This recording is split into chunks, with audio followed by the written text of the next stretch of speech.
정치권 소식 짚어보겠습니다. 윤기찬 국민의힘 법률위 부위원장, 김진욱 전 민주당 부대변인 나오셨습니다. 안녕하세요. 네. 최상목 대통령 권한대행이 헌법재판관 후보자 3명 중 2명을 임명했습니다. 반면 김건희 여사 특검법과 내란 특검법에 대해서는 거부권을 행사했는데요. 최 대행 입장 들어보겠습니다. 특검제도는 헌법상 삼권 분립 원칙의 예외적인 제도인 만큼 더욱 엄격한 잣대가 필요하다고 생각합니다. 하루라도 빨리 정치적 불확실성과 사회 갈등을 종식시켜 경제와 민생 위기 가능성 차단이 필요하다는 절박함에 헌법재판관을 임명하기로 결정하였습니다. 그러니까 조한창, 정계선 두 후보에 대해서는 여야가 합의가 됐기 때문에 임명을 했다는 거고요. 마은혁 후보는 합의가 되지 않았기 때문에 일단 합의가 되는 대로 임명을 하겠다, 이런 입장입니다. 그러니까 어쨌든 그 헌법재판소 재판관 임명 여부에 대해서는 대통령 내지 대통령 권한대행의 이제 재량이 범위내라고 저는 생각을 하고요. 네. 다만 그동안에 논의가 있었던 바와 같이 권한대행의 그 권한에 대한 범위 관련돼서는 정치권에 이제 왈가왈부가 있잖아요. 예. 다만 제가 예상했던 부분은 이제 시기적으로 예를 들어서 지금 한덕수 권한대행에 대한 탄핵 의결 정족수와 관련해서 헌재 권한쟁의 심판하고 효력정지 가처분이 돼 있거든요. 네. 그래서 이것에 대한 결론이 나올 때까지는 좀 미뤘으면 어땠을까라는 생각을 합니다. 그래야지만 임명된 헌재 재판관들이 관여한 재판의 효력 문제가 또 생길 수 있기 때문에 그 부분이 조금 아쉬운 부분이 없잖아 있고, 또 하나는 헌재에서 6인 체제로 심림이 선고가 가능한지 여부에 대한 결론, 논의 결과가 나온 이후에 했으면 어땠을까라는 생각이 드는데, 어쨌든 결론적으로 보면 불가피한 부분은 없잖아 있다. 헌재가 만약에 6인 체제로 가게 되면 여러 가지 뭐 유불리는 있을 수 있겠죠. 대통령 측과 뭐 그다음 국회 소추단 측의 유불리는 분명히 있을 수 있지만 그건 경우의 수이기 때문에. 예. 그러나 이제 권한대행의 대통령직을 수행하는 사람 입장에서 보면 저는 개인적으로 불가피한 선택이었다 이렇게 봅니다. 그러니까 최상목 권한대행이 불과 어제까지만 해도 이 헌법재판관 임명에 대해서는 어떤 결론을 내리지 않고 지금 고심 중이다, 이렇게 알려져 있었는데 결단을 내린 것 같아요. 어떻게 보셨습니까? 이번 결단 불가피한 결단이었다, 이렇게 저는 평가는 합니다만 무척 아쉽고 또 최상목 권한대행의 이 권한 밖의 일을 또 행하신 게 아닌가라는 또 평가를 또 동시에 드릴 수밖에 없을 것 같습니다. 어쨌든 이 최상목 권한대행께서 헌법재판관을 두 분을 먼저 임명함으로써 이 어떤 정치적 불확실성, 이 부분에 대한 제거를 했다라는 측면에 대해서는 뭐 긍정적으로 평가를 할 수 있고요. 예. 그러나 지금 이 그 세 분 중에서 두 분에 대해서 국회에서 합의가 이루어졌다라고 하는데 그건 또 사실관계가 다르죠. 세 분에 대해서 국회에서 이미 선출 절차를 마무리한 상태 아닙니까?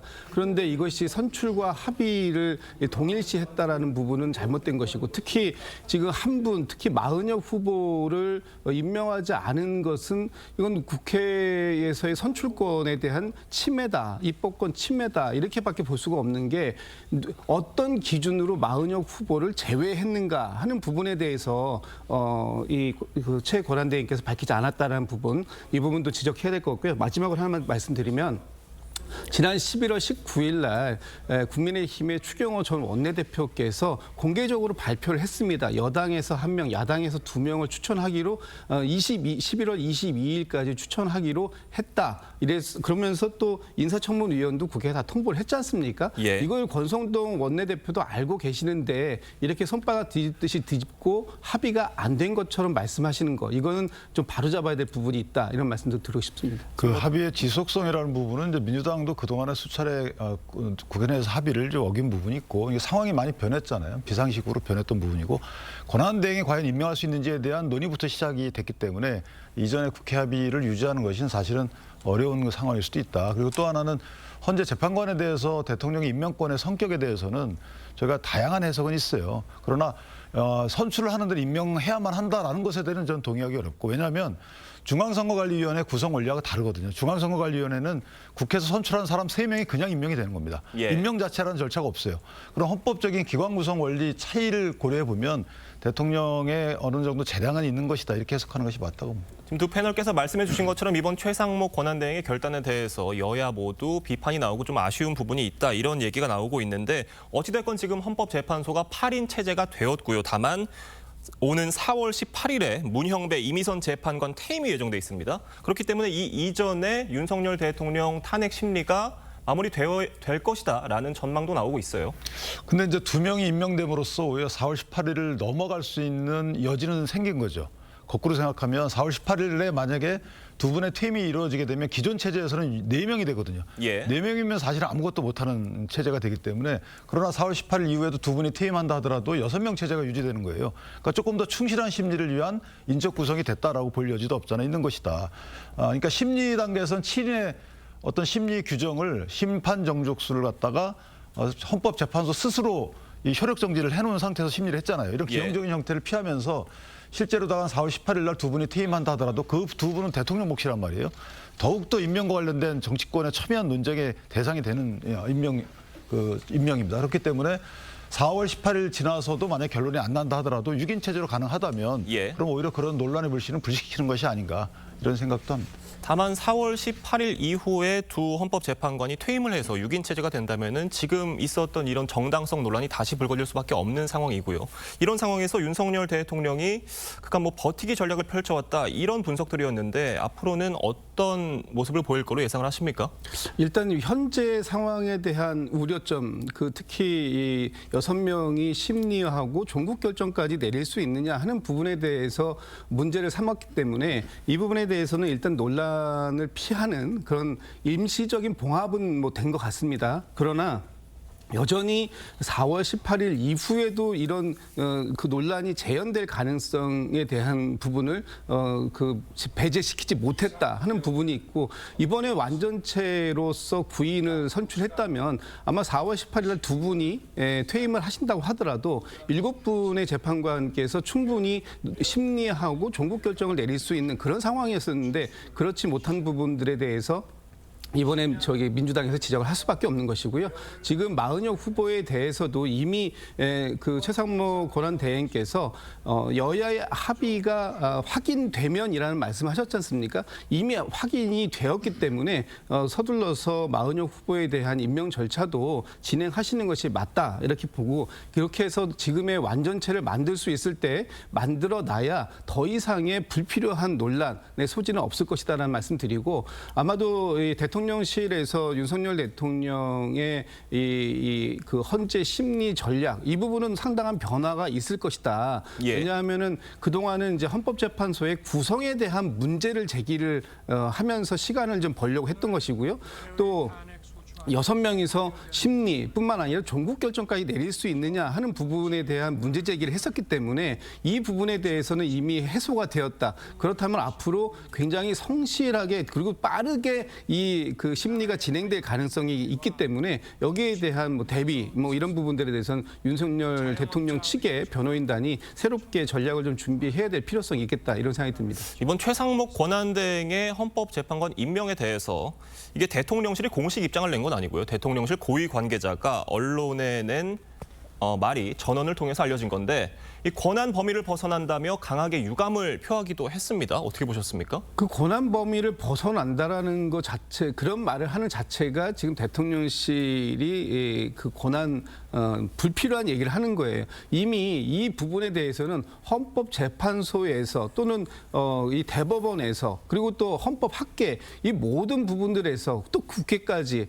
이 임명이 가능하다라는 그런 말씀들을 이미 했고요. 또 헌법재판소에서는 어제 그저께인가요? 그 헌법재판관들이 회의를 통해서 빠르게 세 분에 대한 충원을 해달라라는 요청까지도 공식적으로 있었지 않습니까? 그런 상황 속에서 이 부분이 권한대행의 권한 바뀌다라고 얘기하는 것은 매우 상식 밖의 말씀을 하셨다 이렇게 평가합니다. 근데 사실은 저는 달리 보는 것이 대통령실에서 입장을 밝힐 수 있어요. 왜냐하면 최상목 대통령 권한대행이 윤석열 대통령의 권한을 대행하는 것이지 뭐 다른 분의 권한을 대행하는 게 아니에요. 무슨 말씀이냐면 그 이전에 그 사이에 무슨 대통령의 선거가 있어서 민심을 저희가 달리 총체적인 민심을 확인한 건 없잖아요. 그러니까 여론조사 이런 것들은 사실 그때그때 어떤 민심의 동향을 파악하는 것 뿐이고 간접민주주의, 대의민주주의 하에서는 민심을 정확히 파악하는 것은 사실은 총선거예요. 그 대통령 선거 등에 의해서 파악된 민심을 저렇게 확 뒤집는 것은 맞지는 않는 거죠. 그래서 권한대행의 권한 행사라는 것이 기존의 국정기조하고 크게 어긋나면 안 된다는 말이 있는 거잖아요. 예. 그것이 민주당이 요구하는 것을 그대로 들어주는 권한대행은 전 맞지 않다고 보는 거죠. 가급적이면 현 여당의 정책 기조와 맞추는 것이 맞는 것이고, 그런 차원에서 보면 대통령의 문제 제기는 앞으로 권한대행께서 유념할 필요는 있다, 이렇게 생각합니다. 네, 알겠습니다. 지금 최상목 권한대행이 나름의 절충안을 선택했다, 이런 평가가 나오는데 여야는 모두 반발하고 있습니다. 양측 입장 들어보겠습니다. 최상목 대행의 결정은 야당의 탄핵 협박에 굴복하여 헌법상의 적법 절차 원칙을 희생시킨 것입니다. 국회의 권한을 난도질 당한 것에 대해서 부글부글 끓지만 지금 비상 상황임을 고려하여 최대한 인내하면서 가자. 탄핵 사유임은 분명하다. 그리고 탄핵할 수 있다. 그러나 지금은 자제하고 있을 뿐이다. 지금 최상목 권한대행이 여야 어느 쪽으로부터도 속 시원하게 잘했다, 이런 평가를 못 듣고 있는데, 지금 뭐 국무위원들조차 최상목 권한대행이 이런 헌법재판관 전격 임명이라는 소식에 대해서 미리 듣지 못했다는 언론 보도도 나오고 있고요. 여당과도 지금 교감이 전혀 없었다, 이렇게 볼 수 있을 것 같아요. 그러니까 교감이 없었는지 모르겠지만 어쨌든 결론적으로 보면 불가피한 선택은 맞아요. 그런데 그 과정이나 시기적인 측면에서 보면 아까 말씀드린 대로 현재 헌재에 관련돼서 민감한 사안이 권한쟁의 심판 및 효력 정지가 갖추면 돼 있는 상태고요. 예. 그다음에 그 국무위원들과 어떤 논의를 안 한 부분이 아쉬운 부분이 없지 않아 있죠. 들어가자마자 모두 발언해서 발표했다는 거잖아요. 그렇기 때문에 국무위원들과의 수기 과정은 조금 아쉬운 부분이 없지 않아 있어요. 그러나 수기를 했다 그러면 아마 이런 결론에 이르지 못하는 상황이 조성됐을 것이다라고 판단했을 수도 있고요. 예. 그러나 앞으로는 국무위원들과의 수기 과정을 분명히 충분히 거치는 것이 나중에 조금 더 중지를 모은 결과 도출에 유리하지 않을까라는 생각을 합니다. 네, 지금 당정 관계가 어떻게 나아갈지도 지켜봐야 될 문제인 것 같고요. 지금 민주당에서는 선별 임명은 위헌이라면서 최대행을 비판을 했는데 탄핵까지는 가지 않기로 했어요. 좀 전에 윤종군 원내대변인께서도 말씀하셨습니다만 이게 그 위헌적이다라는 부분에 대해서는 명확한 것 같습니다.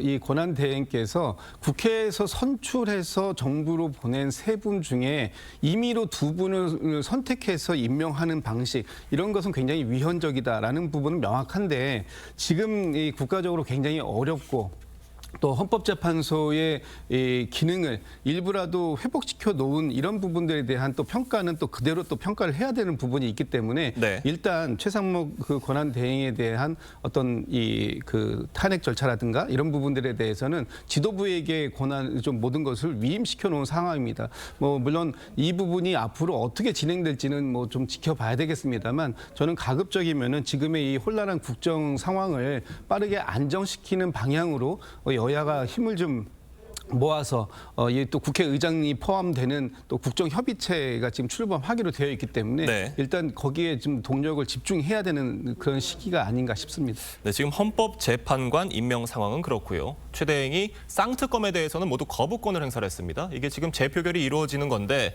여당이 특검법 수정 협상에 나설 가능성도 있다고 보십니까? 박형수 원내수석부 대표가 그런 취지의 말을 했고요. 예. 또는 지도부에서 그런 의견이 나오는 걸로 봐서는 그럴 가능성이 없지 않아 있습니다. 근데 민주당이 응할지 여부는 모르겠습니다만은, 특히나 지금 내란 개별특검법과 상설특검 후보 추천 의뢰가 다 돼 있잖아요. 네. 이 두 가지 입장에서 보면 정리가 일단 돼야 되는 거죠. 또 상설특검도 하고 그다음에 개별특검법도 발족시켜서 한다. 이건 누가 보더라도 여러 가지 다른 정치적 환경에 영향을 미칠 우려가 크다는 것이고, 또 하나는 이게 특검법은 특정 현안에 대해서 예외적 보충적으로 행사돼야 되는 것임에도 불구하고 너무 많아요. 수사 대상이 거의 전부 다 광범위한. 근데 그 광범위한 여러 현안에 대해서 수사를 하면서 수사검사 임명권은 또 특정 정당이 사실상 갖게 돼요. 민주당이 예. 갖게 되죠. 예. 이게 문제가 있는 거고, 김건희 특검법 같은 경우에도 15개씩 되는데 그중에는 특히나 명태균 관련돼서 정치권에 연결된 이슈가 들어가 있어요. 그러면 민주당이 국내 힘을 수사한다는 거거든요. 이런 부분이 문제가 있고, 나머지 부분들도 전부 수사가 돼 있거나 된 상태이기 때문에 사실상의 국가의 행정력 낭비다, 이런 비판에 직면해 있는 거죠. 지금 그 말씀해 주신 그 특검 법안의 내용들, 지금 그 특검을 민주당과 조국혁신당이 모두 다 추천을 하는 그런 부분들에 대해서 최상목 권한대행도 위헌성이 해소되지 않았다 이런 입장을 밝히면서 거부권을 행사를 한 걸로 보이는데 민주당에서는 이런 부분에 대해서 국민의힘과 좀 다른 내용으로 협상을 할 가능성도 좀 열려 있다고 보십니까? 일단 뭐 협상은 앞으로 이 재표결 과정을 좀 지켜보면서 말씀드려야 될 것 같고요. 지금 최상목 권한대행께서 두 가지를 좀 하셨어야 되는데 안 하신 부분이 있습니다. 첫 번째는 상설 특검이 지금 국회에서 정부로 이송됐다면 지체 없이 특검 후보에 대한 추천을 요청하셔야 되는데 일단 지금 그 부분을 안 하고 계신다는 거 하나를 좀 지적하고요. 또 하나는 내란 특검법, 뭐 김건희 여사 특검법 관련해서는 뭐 제가 오늘은 말씀 안 드리겠습니다. 내란 특검법에 대해서만 말씀을 드리면 일단 특검법이 지난 2017년도에 박근혜 전 대통령을 대상으로 한 특검 때도 그 당시에 야당으로만 추천이 이루어졌었던 부분이 있었고 이 부분에 대해서도 헌법재판소에서 이거는 국회에서 할 수 있는 권한 내의 일이다 이런 판단을 한 적이 있습니다. 그렇기 때문에 이번에 내란 특검법에 대해서 야당이 왜 야당이 추천을 하려고 하느냐? 그러면 여당에서 추천하는 예를 들면 어제 같은 경우에 그런 국정조사 특위가 있었지 않습니까? 그것에 대한 본회의에서도 어제 국민의힘의 대다수의 많은 의원님들께서 반대하거나 또는 그 기권표를 행사하셨어요. 그렇다면 지금 이 내란에 대해 이 내란 행위에 대해서 뭔가 이 진실을 규명하려고 하는 의지가 지금 국민의힘엔 전혀 없다. 이렇게밖에 볼 수 없는 것이고 그런 국민의힘에서 추천하는 후보가 특검 후보가 과연 정말 진실을 규명하기 위한 노력을 할 수 있겠느냐 하는 의구심을 당연히 가질 수밖에 없는 상황이다. 그런 측면에서 그 야당으로만 이루어지는 특검 후보의 추천 이것은 뭐 내란 특검법에서는 반드시 필요한 부분이다. 이렇게 말씀드립니다. 근데 그거는 사실은 저희가 이렇게 어떤 사안을 놓고 한 제도를 평가하면 안 되는 것이 국회에서 수사에 관여하는 그 절차를 마련한 이유는 뭐냐면 정치적인 중립성이나 아니면 공정성을 담보할 수 없을 때 그 정치적인 중립성을 채워준다는 의미거든요. 그렇기 때문에 여당도 특검을 추천을 할 수 있는 제도를 마련한 거예요. 근데 헌법재판소에 지난 박근혜 전 대통령 때 특검은 그때는 여야가 합의했기 때문에 여야 합의를 전제로 한 것은 국회 재량성이 인정이 되기 때문에 네. 뭐 야당이 국감 추천권을 독점해도 상관없다. 이런 취지인 것이지 여야가 합의 안 했는데 야당 추천권에 헌법재판소가 정당성 부여한 건 아니에요. 네, 알겠습니다. 일단 다음 이야기도 해보도록 하겠습니다. 법원이 윤석열 대통령에 대한 체포영장을 발부했습니다. 현직 대통령에 대해 체포영장이 발부된 건 헌정사상 처음입니다. 윤석열 대통령 측 입장 들어보겠습니다. 명백히 권한이 없는 기관의 영장 청구인 것이고 또 영장 청구 과정도 투명하지 않습니다. 무슨 군사작전 하듯이 밤 12시에 영장이 청구되고 내란죄는 아예 당초에 성립될 수 없는 범죄입니다. 이것은 비상계엄이고 비상계엄은 헌법에 정해진 대통령으로서의 권한을 정당하게 행사한 것입니다. 법원이 결국 영장을 발부를 했습니다. 발부한 배경 뭐라고 보십니까? 언론을 통해서 밝혀지는 바에 따르면 어쨌든 법원은 뭐 범죄 혐의가 있어 보이고 상당한 이유가 있고 그다음에 이제 여기가 문제인 것인데 소환에 불응할 그 우려가 있다 이런 취지로 얘기를 했단 말이에요. 근데 소환이라는 것은 조사를 위한 것이고 조사라는 것은 그 사람의 입장을 듣기 위한 것인데 이미 대통령 측의 입장은 언론을 통해서 모두 나가 있어요. 그래서 만약에 여기서 소환에 불응한다면 사실은 그냥 기소해도 되는 것이고요. 다른 후속 절차가 있죠. 공수처가 지금까지 소환에 불응한다고 해서 체포영장을 친 부분은 예전에 그 손준성 검사 한번 쳤다 기각당한 적이 있고요. 네. 그리고 검사들에 대해서는 소환 요청해서 안 오면 서면 조사 요청도 하고 안 오면 그냥 후속 절차를 진행했는데도 불구하고 현직 대통령 신분인데 이것을 체포영장을 청구해서 굳이 끌고 와서 조사대에 앉혀놓고 조사대에 앉고 나서 대통령은 묵비권을 행사할 수도 있고요. 그다음에 개개 신문에 대해서 또 다른 얘기를 할 수 있고 이재명 대표와 같이 질서로 가름한다는 얘기를 할 수도 있단 말이죠. 이런 다양한 방법의 본인 의사가 이미 표출이 돼 있는 상황이에요. 그러면 다른 방법을 강구하거나 후속 절차를 진행하면 될 것이지 굳이 여론에 떠밀려서 또는 특정 정파에 떠밀려서 저런 체포영장을 청구했다라는 의혹까지 받아가면서 이렇게 해야 되겠는가. 이런 것들은 문제 제기의 대상이 되는 거고 무엇보다도 서부지방법원에 갑자기 뜬금없이 청구를 했다는 것이죠. 원래 이 사건은 서울중앙지검에서 수사하던 것이 물론 특별수사단의 그 구성이지만 그걸 넘겨받은 거예요. 그러면은 중앙지검으로 나중에 다시 보내야 되는 거거든요. 예. 그런데도 불구하고 서부지방법원에다 청구했다는 거, 이 부분도 그 의혹을 증폭시키는 하나의 요소다 이렇게 생각합니다. 지금 뭐 그런 여러 가지 논란이 있었지만 법원이 고심 끝에 영장을 결국 발부를 했고요. 시한이 1월 6일까지인데 지금 공수처는 법대로 집행을 하겠다 이런 입장이고요. 경호처는 법대로 경호를 하겠다 이런 상황이어서 물리적 충돌이 빚을 가능성 나오고 있습니다. 물리적 충돌이 벌어지면 안 되지요. 또 경호처가 지금 이 법원에서의 그 정상적으로 발행된 이 체포영장과 수색영장에 대한 이 집행을 막아설 이유도 없다고 보여집니다. 네. 지금 그 최상목 권한대행께서는 경호처의 저러한 이 과도한 행위에 대한 이 경고 조치를 반드시 해야 할 필요가 있고 경호처가 막아선다면 이것은 공무집행 방해, 특히 여러 명이 동시에 막아설 경우에는 특수 공무집행 방해가 될 수 있다는 점도 지금 법조계에서는 상당히 많은 지적을 하고 있습니다. 네. 당연히 이 부분에 대해서는 즉각적인 그 체포영장의 집행이 필요하다 이렇게 보여지고요. 뭐 지금 좀 서부지방법원에서 그 영장을 발부한 부분에 대해서 문제 삼으시는데 지금 용산의 한남동 관저나 이런 주소 관할지가 서부지방법원이기 때문에 주소지 관할지에서 신청하는 부분에 대해서는 전혀 문제가 없다 이런 말씀을 드리고 싶습니다. 제가 하나만 말씀드리면. 예. 영장 집행에 대해서 집행 시도에 대해서 그러니까 관저 출입이겠죠. 네. 이거를 갖다가 경호처 직원이 막았으면 공무집행 방해다라는 의견들이 많은데 그렇지 않아요.